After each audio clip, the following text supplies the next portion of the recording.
नमस्कार मंडळी, कसे आहात सगळे? मी मनीष कांडूनकर तुम्हा सर्वांचं नेहमीप्रमाणे मनापासून स्वागत करतो आजच्या भागात, ज्याचं नाव आहे पुस्तकालय प्रेझेंट्स, पुस्तकांची सहल. आपल्या या भागात आपण नेहमीच कोणत्या ना कोणत्या पुस्तकाचा रिव्ह्यू करत असतो, पण आज थोडं वेगळं आहे. आजच्या भागात आपण काही खास व्यक्तींची लिहिलेली किंवा त्यांच्यावर लिहिलेल्या पुस्तकांची नावे जाणून घेणार आहोत. हे का आणि कशासाठी हे मी सगळ्यात आधी तुम्हाला सांगतो.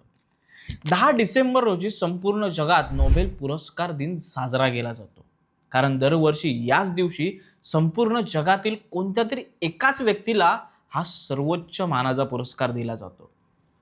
आता हा पुरस्कार का, कशासाठी आणि कोणाला कशाबद्दल दिला जातो हे जर तुम्हाला जाणून घ्यायचं असेल तर आमचा हा भाग नक्की पहा. या भागात तुम्हाला सर्व प्रश्नांची उत्तरे मिळतील. आपल्या भारतात आजपर्यंत एकूण 9 जणांना हा पुरस्कार मिळाला आहे. यातील काही जण खूप प्रसिद्ध आहेत तर काही जण नाहीत. त्यामुळे काहींना तुम्ही ओळखत देखील असाल किंवा काहींना ओळखत सुद्धा नसाल. त्यामुळे मी सर्वात आधी त्यांची नावे तुम्हाला सांगतो आणि त्यांना हा पुरस्कार कोणत्या क्षेत्रासाठी मिळाला हे देखील सांगतो, म्हणजे तुम्हाला पुढे समजणं सोपं जाईल.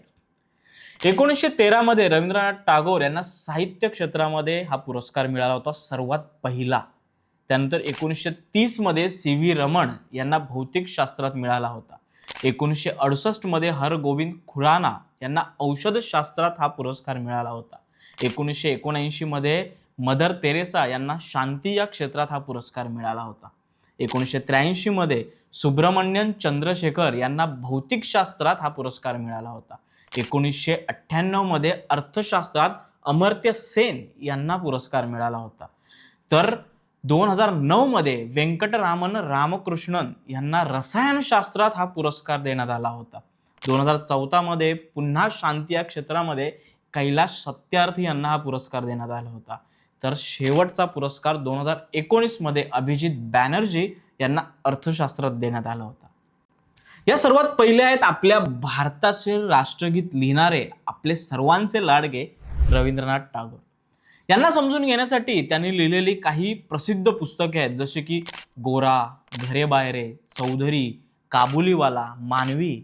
तसेच त्यांचं सर्वात प्रसिद्ध पुस्तक म्हणजे गीतांजली. याच पुस्तकासाठी त्यांना नोबेल पुरस्कार मिळाला होता. तसेच कृष्णा दत्त आणि अँड्र्यू रॉबिन्सन यांनी लिहिलेलं Rabindranath Tagore the myriad minded man आणि कृष्णा कृपलानी यांनी लिहिलेलं रवींद्रनाथ टागोर अ बायोग्राफी ही दोन्ही पुस्तकं तुम्ही वाचू शकता. दुसरे आहेत सी.व्ही. रामन. यांचे जास्तीत जास्त कार्य हे संशोधन स्वरूपात आहे, त्यामुळे यांच्याबद्दल जाणून घेण्यासाठी ही 3 पुस्तके खूप उपयोगी ठरतात. पहिलं आहे द रामन इफेक्ट्स. त्यांच्यावर अनेक त्यांच्या संशोधनांवर आधारित हे पुस्तक आहे. दुसरं आहे C V. Raman a biography. Uma Parameswaran यांनी हे पुस्तक लिहिलं आहे. तर तिसरं आहे C V. Raman a pictorial biography. Professor S Ramaseshan यांनी लिहिलेलं आहे. ही पुस्तके तुम्ही नक्की वाचू शकता. पुढे आहेत हरगोविंद खुराना. यांचे जेनेटिक कोड आणि DNA RNA सिंथेसिस यावर शेकडो संशोधन पेपर्स उपलब्ध आहेत. यांच्याबद्दल आणखी जाणून घ्यायचं असेल तर हरगोविंद खुराना अ बायोग्राफी अमित तपस यांनी लिहिलेली. तर दुसरं पुस्तक आहे H.G. Khorana rebels, researchers and genius. असे अनेक लेख संग्रह त्यांचे आहेत. चौथ्या आहेत आपल्या मदर तेरेसा. यांना कोण नाही ओळखत. यांची माहिती तर आपल्याला शाळेत असल्यापासून सांगितली जाते. त्यांनी no greater love, a simple path, where there is love there is God हे ग्रंथ लिहिले आहेत. त्यांना आणखी जाणून घेण्यासाठी त्यांच्यावर आधारित काही प्रमुख पुस्तके आहेत. पहिलं पुस्तक आहे Mother Teresa come be my light. Brian Kolodiejchuk यांनी हे पुस्तक लिहिलेलं आहे. दुसरं पुस्तक आहे Mother Teresa a biography, Meg Greene यांनी लिहिलेलं. तर तिसरं पुस्तक आहे Mother Teresa the authorised biography, Navin Chawla यांनी लिहिलेलं आहे.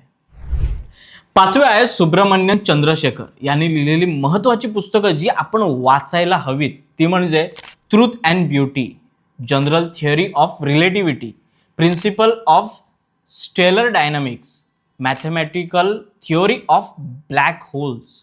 आणि त्यांच्यावर आधारित पुस्तके वाचायची असतील तर Chandrasekhar and his limits G Srinivasan.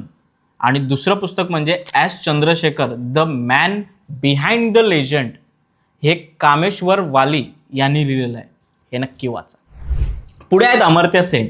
The argumentative Indian, development as freedom, the idea of justice, poverty and famine, identity and violence ही आहेत त्यांनी लिहिलेली पुस्तके.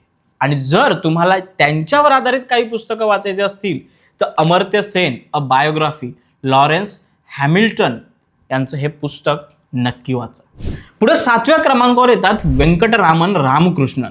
त्यांनी लिहिलेलं एक प्रसिद्ध पुस्तक म्हणजे gene machine, the race to decipher the secrets of the ribosome. तसेच त्यांच्यावर आधारित आणखी काही वाचायचं असेल तर सायन्स जर्नल्समध्ये अनेक प्रोफाईल्स आपल्याला वाचायला मिळतात. पुढे आहेत कैलास सत्यार्थी. त्यांनी लिहिलेली किंवा त्यांच्यावर आधारित पुस्तके म्हणजे bill for children, every child matters. आणि त्यांची जीवनचरित्रात्मक पुस्तके म्हणजे कैलास सत्यार्थी, अ बायोग्राफी, प्रभात कुमार यांनी लिहिलेली. आणि दुसरं म्हणजे I am Malala and Kailash Satyarthi related UNSS. आता शेवटचे आहेत अभिजित बॅनर्जी. यांना समजून घेण्यासाठी त्यांनी लिहिलेली पुस्तके वाचली पाहिजेत. पहिलं poor economics with Esther Duflo. दुसरं आहे good economics for hard time. तिसरं आहे मेकिंग एड वर्क. या सर्वांना वाचणं, समजून घेणं म्हणजे एक खूप मोठी शिकवण आपल्याला मिळते. त्यांच्या कार्यातून प्रेरणा मिळते. म्हणून त्यांच्यावर आधारित किंवा त्यांच्या पुस्तकांची माहिती आज आम्ही खास तुमच्यासाठी बनवली होती. यातील तुमच्या आवडीचं कोणतंही एक पुस्तक आज नक्की वाचायला सुरू करा. तर मग मंडळी, कसा वाटला आजचा भाग? आशा आहे की नक्की आवडला असेल. मग जास्तीत जास्त लाईक, शेअर आणि कमेंट नक्की करा. आणि हो, सबस्क्राईब पण. चला भेटूया पुढच्या भागात. तोपर्यंत काही ना काही वाचत राहा, कारण वाचाल तर वाचाल.